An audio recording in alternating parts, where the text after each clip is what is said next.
What's the secret to going beyond your comfort zones? You might reasonably think that the fullness of your potential lies in going beyond your comfort zones, but there's a hidden trap to that. Comfort zones aren't properly understood, and it wasn't until I created the kissing consciousness structure that I understood exactly why. There aren't two dynamics, inside and outside of comfort zones, but four. You've got to think in terms of four possibilities, not two. So in this video, I'll explain why there's a trap and what the secret to unlocking it is.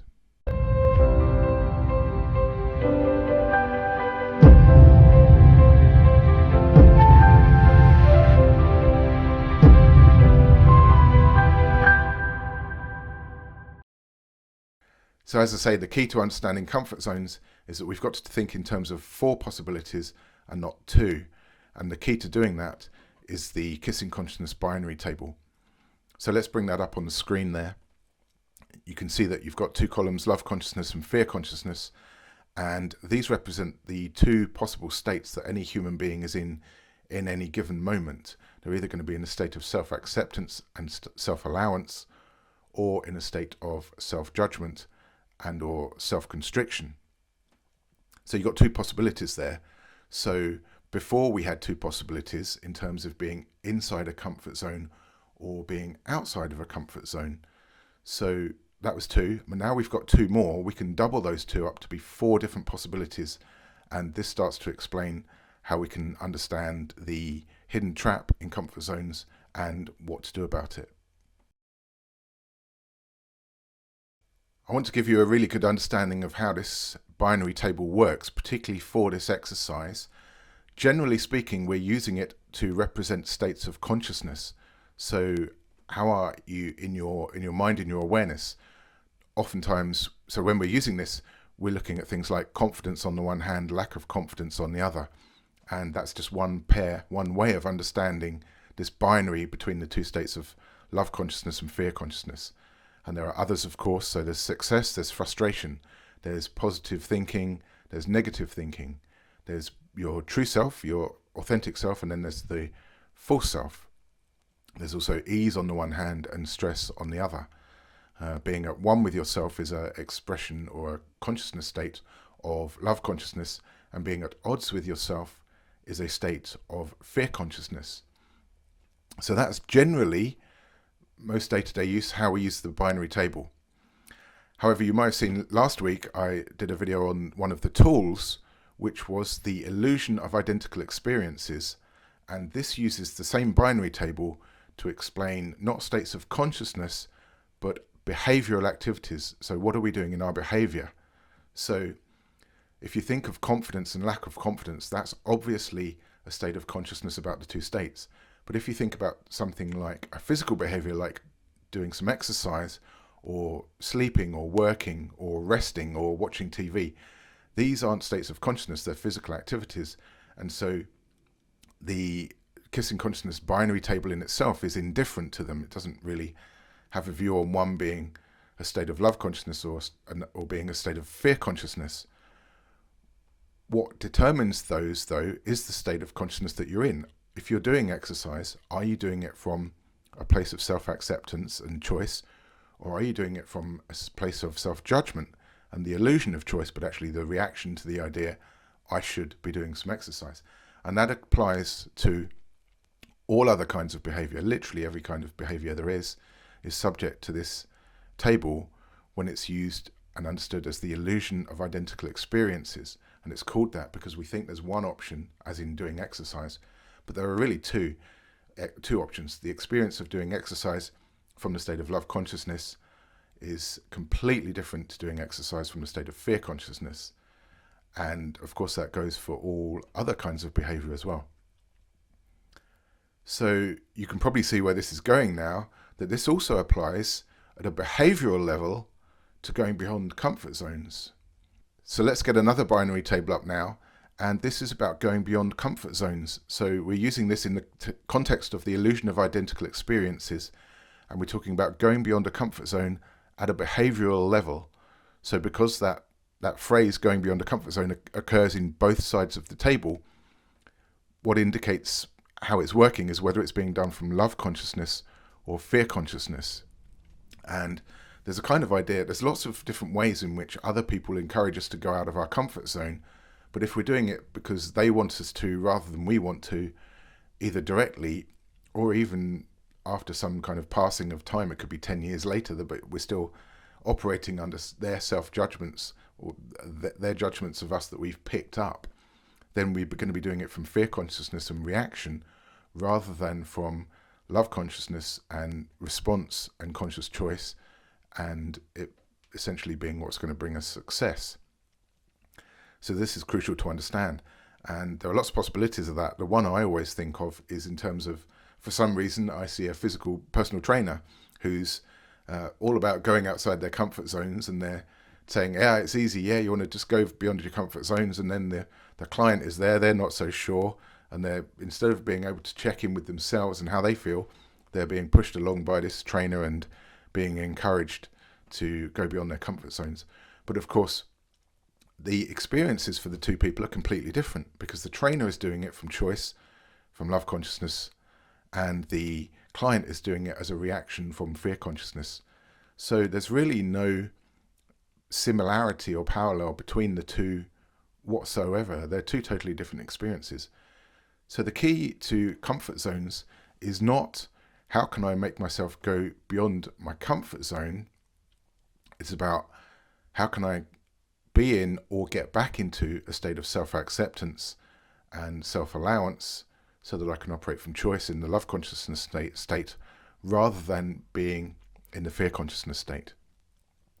And then not worrying about whether or not that leads you in a given moment to go beyond your comfort zone. Sometimes it will, sometimes it won't.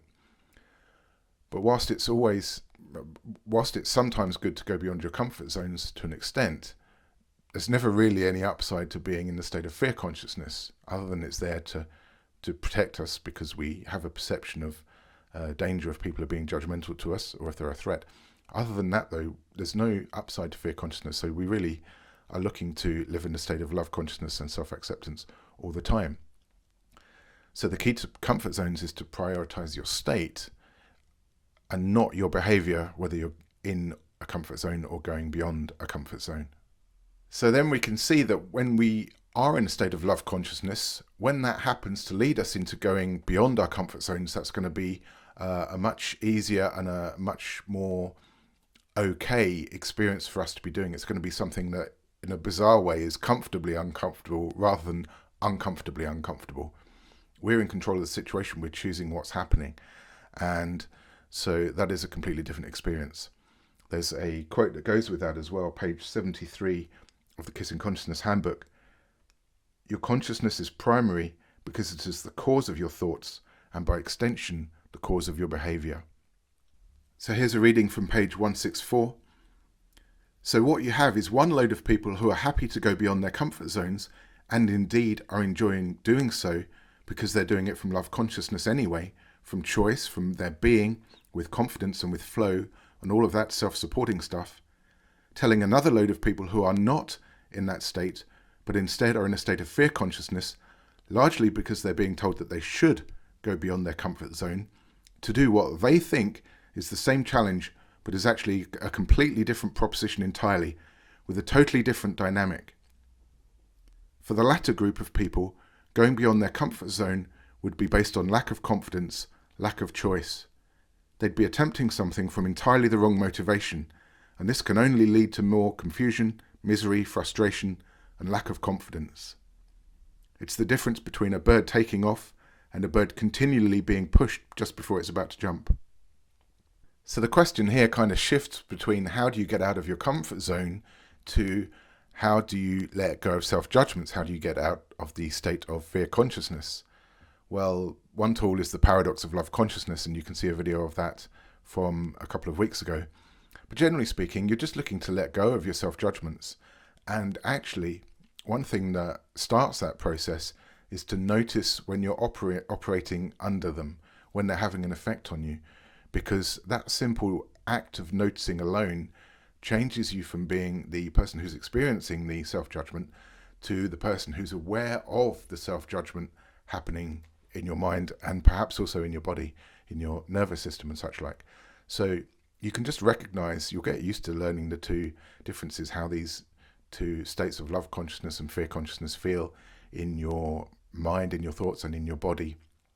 One's, of course, comfortable, familiar, nice feeling, and the other one's pretty yucky. So it's pretty easy to recognize when you're in that yucky one, and just recognize that you need to step out of it and not allow yourself to be pushed around by whatever that historic self-judgment or self-constriction is. Or indeed, if it's somebody else who's trying to cajole you into doing something you don't want to do. And then, once you let go of the need to go beyond your comfort zones from fear consciousness, if you decline that, that gives you the opportunity a few moments later to check in with yourself to see if you want to go beyond your comfort zone from a place of love consciousness and from choice. So by declining the terrible experience, you're creating the space and the freedom for you to be able to choose the good experience. And here's another quote from page 254 of the book. As you become conscious, you're moving from a way of living whereby the mind is the primary intelligence to one in which the body and your awareness in tandem is the primary intelligence and the mind is its servant. So I think we've got that understanding pretty much locked in now. So let's look at a couple of other tips or insights that I can give you to help the whole comfort zone situation. And the first is becoming aware of your comfort zone when your comfort zone becomes uncomfortable. And this can be quite handy because what we think of as a comfort zone isn't necessarily always a comfort zone. It might be uncomfortable. It might just be that it's familiar to us, but actually living in that place is actually a very uncomfortable experience. It might be causing us problems in various ways, depending on what it is. If we've got a comfort zone around something to do with our body, it might be causing us an issue with our health. If we've got a comfort zone around dating and relationships, it might be causing us an issue with our connection. It might be loneliness, might be the effect of that.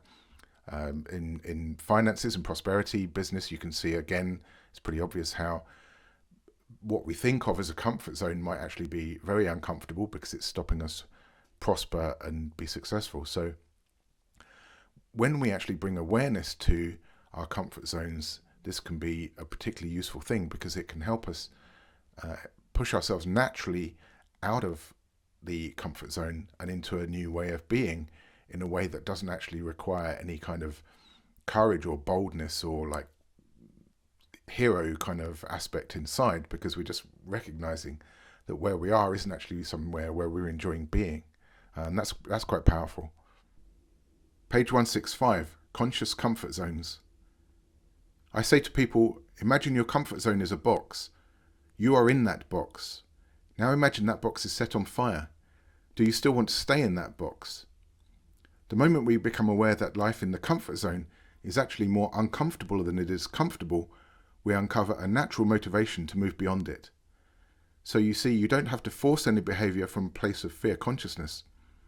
All we have done here is increased our awareness and become conscious to acknowledge what is really true for us, and then we make choices accordingly. So I'd invite us to get conscious to our comfort zones. Are they actually comfortable or uncomfortable?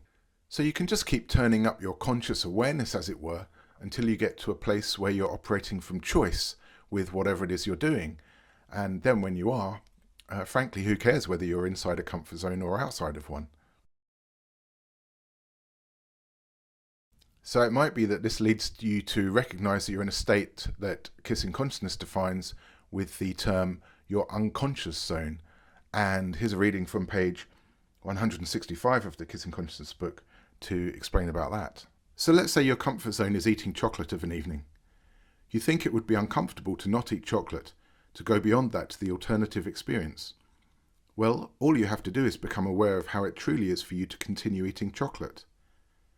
This comes back to our binary of direct, real experience of life, awareness of how something really feels, of whether it's really our choice. And if, after you gain awareness of what's true for you, you find that it's actually your genuine choice to stay in the box, then just stay in the box. Because in that instance, the box is no longer a comfort zone. It's become obvious that it's a choice. What's the problem? There's no problem. On the other hand, If you find that actually it's an unpleasant experience to continue in the box, then your renewed awareness will lead you to choose something more comfortable, more enjoyable. I just keep turning up the heat of the awareness until I get to what is my real choice, what my body and I genuinely want to do. And here's a quote from page 166 to tie all of that up. When you add awareness, your comfort zone becomes either your choice or your uncomfort zone. And another thing you can consider is, what if your fear consciousness is really excitement in disguise?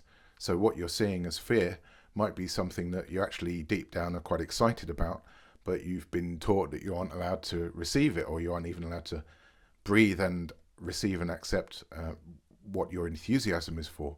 So that can be a useful tool. So anywhere where you've allowed your awareness to be shut down to the fact that your fear is really excitement in disguise, would you like to let that go? And if so, would you like to ask your body if it would like to let that go? One more insight to consider is that the degree to which we go beyond our comfort zones isn't a binary either. It's not a simple yes or no, in or out kind of choice. There's actually a full spectrum of possibility there. So let's say, for example, you assess yourself as having a score of 7 out of 10 for how adventurous you are in terms of going beyond your comfort zones and your what's comfortable for you. Well, it's quite easy to understand that going to an 8 out of 10 is a little bit uncomfortable, but it's kind of not too far away. But compared to something that's a 10 out of 10, that could potentially be overwhelming. And similarly, if you're staying inside your comfort zone at a 5 out of 10, that might be okay. But if you're really entrenched in it in a kind of 2 or 3 out of 10, then that's going to be the opposite of overwhelming. That's going to be horribly stagnating.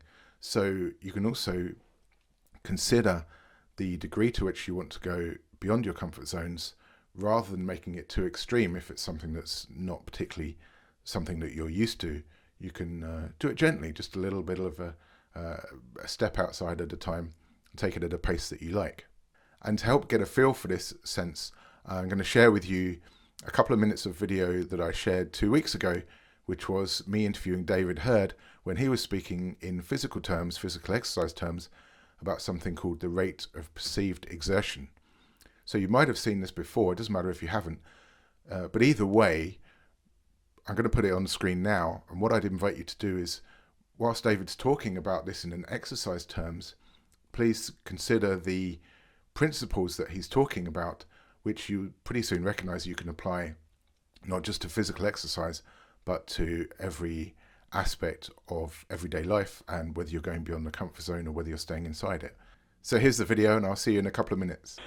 We have in the world of fitness and remedial exercise a measuring device called the rate of perceived exertion, which is very personal, because my exertion won't be the same as yours, but nevertheless it will be constant to each of us, so that very light, no strain at all would be 1, and I can't lift that, it's far too heavy, would be 10, as a simple example. Right.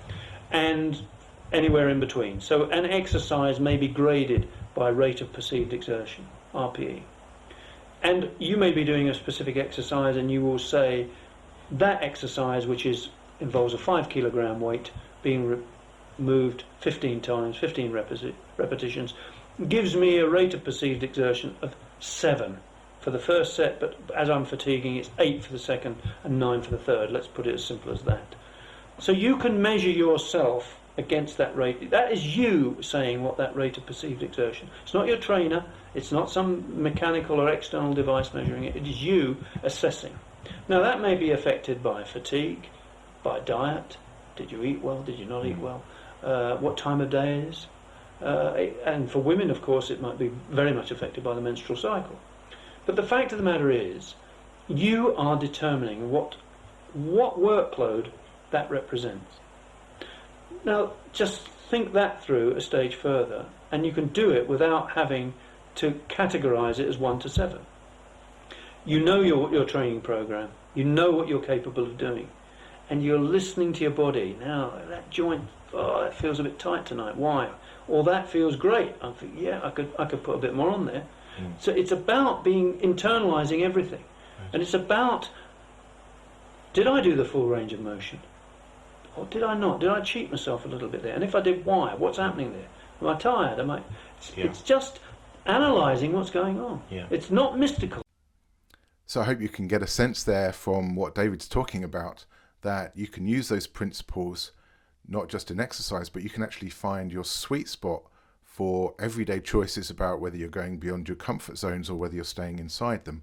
So you can, on the one hand, you can give yourself a number for how challenging you find something, and you can decide where your range of sweet spot is, because it's all personal to you. It doesn't matter whatever anyone else thinks about whether something should or shouldn't be challenging. That's totally irrelevant. It's all about how do you feel about the task at hand, how does it affect your thoughts, your feelings, and such like. So you can find your sweet spot and master your comfort zones and going beyond them that way. And then also, after time, you'll probably get to a point where you don't even need to give it a number in your head, but you can just get a feel naturally for when you want to. And you'll probably find that comfort zones are called comfort for a reason, but also, so it's nice that we can be in them, but it's also, there's probably a balance to that, where if you're sort of gently engaging your potential and giving yourself new tasks and growing, then you probably find some kind of sweet spot around there, I would think.